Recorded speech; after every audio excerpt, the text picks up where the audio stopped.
मी समीर रघुनाथ पवार, जिल्हा संघटक जनहित, विभाग अध्यक्ष पनवेल महानगर।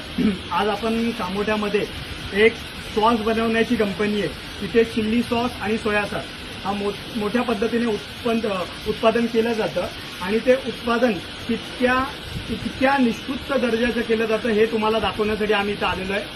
चला तुम्हाला आतमध्ये तुम्हाला दाखवत होतो ते काय ते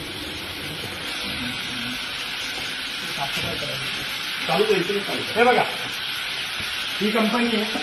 आता या लोकांनी आम्ही आल्यानंतर साफसफाई करायला चालू केली आहे। रेंज करा हे बापू कर साफसफाई कर, साफसफाई झाली पाहिजे। पण आता ही साफसफाई करते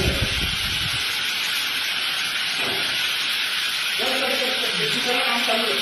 आता सगळ्यात महत्वाची गोष्ट म्हणजे पाणी। तर आता तुम्हाला पाणी दाखवतो। हे पाणी सॉस बनवण्यासाठी वापरलं जातं। सगळ्यात पहिलं तुम्ही हे पाणी बघा, म्हणजे सगळ्यात महत्वाचा घटक असतो पाणी। तर हे पाणी बघा कोणत्या पद्धतीचं आहे। हे आमची सरकारी तुम्हाला पाणी दाखवत आहे एक ड्रममध्ये।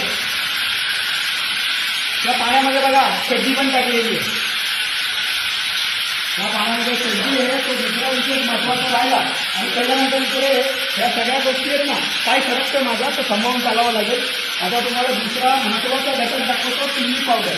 ही चिल्ली पावडर याचं नाव आहे सेवन स्पाइस म्हणून ही चिल्ली पावडर आहे।